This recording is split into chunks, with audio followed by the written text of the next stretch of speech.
میں جس بات کی طرف توجہ دلانا چاہتا ہوں وہ یہ ہے کہ بہت کچھ چھوٹ رہا ہے ہم سے. ہمیں پورے اسلام کا نمونہ بننا ہے. اسلام یہ سکھاتا ہے کہ وقت مت ضائع کرو. کیا ہم واقعی اس پر عمل کر رہے ہیں؟ ہم میں سے اکثر لوگ، اور میں تو یہ کہنے کو تیار ہوں کہ سب لوگ روزانہ اچھا خاصا وقت ضائع کرتے ہیں. اگر اس وقت کا ہم صحیح استعمال کریں تو اپنا ایمان بھی بڑھا سکتے ہیں، اپنا علم بھی بڑھا سکتے ہیں، اللہ سے اپنا تعلق بھی بڑھا سکتے ہیں، اور اپنے فیملی میں پیار محبت بھی بڑھا سکتے ہیں، اپنے خاندان اور رشتہ داروں سے اپنے تعلقات اچھے کر سکتے ہیں، اور اپنے ملک کے سماج سے، اپنے پڑوسیوں سے، وہ چاہے مسلمان ہوں چاہے نہ ہوں، انسان ہیں، ہمارے انسانی بھائی ہیں، ہمارے وطنی بھائی ہیں، ان سے اپنے تعلقات بہتر بنا سکتے ہیں، اور پورے سماج کو بہتر بنانے میں ہمارا حصہ لگ سکتا ہے صرف اس طرح کہ اگر ہم اپنا وقت ضائع کرنا چھوڑ دیں. روزانہ ہر شخص اپنے 2-3 گھنٹے ایسے ضرور برباد کرتا ہے جس کا وہ اس سے بہتر استعمال کر سکتا ہے. میں روایتی قسم کا بیان نہیں کروں گا، چند باتیں گناؤں گا جن کو بالکل پریکٹیکل زندگی سے جن کا تعلق ہے. آج کل کے نئے دور میں گھنٹوں ضائع کرتے ہیں ہم میں سے اکثر لوگ موبائل اور واٹس ایپ میں. اتنا دل تاریک ہوتا ہے اور اتنا ہم ترقی سے اپنے کو محروم کرتے ہیں اس کی وجہ سے. سمجھدار لوگ اپنے وقت کو ضائع نہیں کرتے، مفید چیزوں میں لگاتے ہیں. یہاں تک کہ اگر کسی کے گھر میں تھوڑی پریشانی چل رہی ہے کاروبار کی، روزی روٹی میں کچھ تنگی چل رہی ہے، اور حالات تو زندگی میں آتے ہی ہیں، اور بہت سے لوگ جو دین کے کام میں لگے ہوتے ہیں، مسجد مکتب مدرسے کی خدمت کر رہے ہوتے ہیں، ان کے گھروں میں تنگی ہوتی ہے.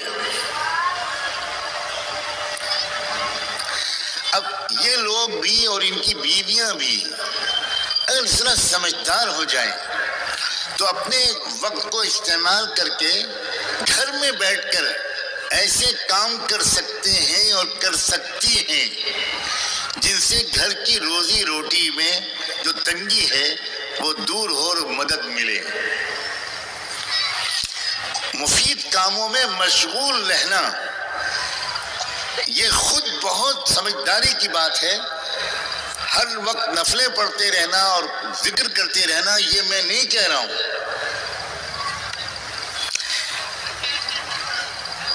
ایک بار رحمت دو عالم صلی اللہ علیہ وآلہ وسلم کی نظر پڑی.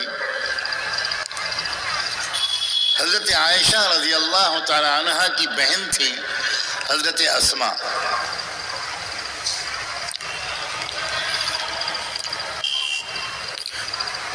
وہ کچھ سلائیاں لیے ہوئے کچھ بن رہی تھیں. پہلے ہمارے گھروں میں عورتیں سویٹر بنا کرتی تھیں، ٹوپیاں بنا کرتی تھیں، اور پتہ نہیں کیا کیا کاڑھا کرتی تھی، کشیدہ کاری کرتی تھی، پھول بناتی تھی چادروں میں اور تکیوں میں. ان سب چیزوں کا رواج اب ختم ہو گیا. میں خاص طور پر ان چیزوں کی طرف بھی توجہ دلانا چاہتا ہوں. جب ہماری عورتیں اور ہمارے گھروں کی بچیاں تکیے غلاف پر پھول کاٹتی تھیں، چادروں پر پھول بناتی تھیں، سویٹر بنتی تھیں، تو یہ ہزاروں گناہوں سے محفوظ رہتی تھی، اور خدمت کا جذبہ ان کے اندر پیدا ہوتا تھا۔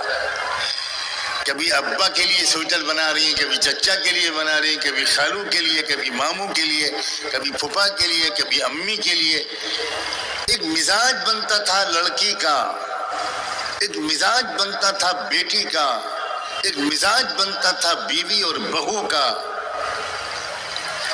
کہ ہمیں تو اپنے گھر کے خاندان کے سب لوگوں کے کام آنا ہے۔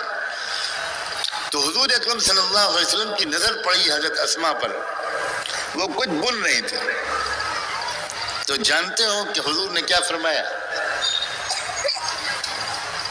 وہ نہ تعلیم کر رہی تھی، نہ ذکر کر رہی تھی، نہ مراقبہ کر رہی تھی، نہ نفلیں پڑھ رہی تھی، وہ سوٹر بن رہی تھی یا کچھ بن رہی تھی۔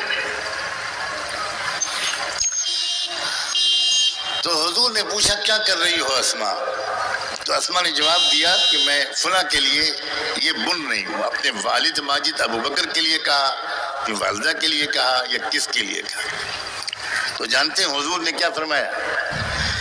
حضور نے فرمایا جتنا خوش اللہ تعالی کسی مجاہد کے ہاتھ میں تلوار دیکھ کر ہوتا ہے، اتنا ہی خوش تم بچیوں اور عورتوں کے ہاتھوں میں یہ بننے والی سوئی اور سرائیاں دیکھ کر ہوتا ہے۔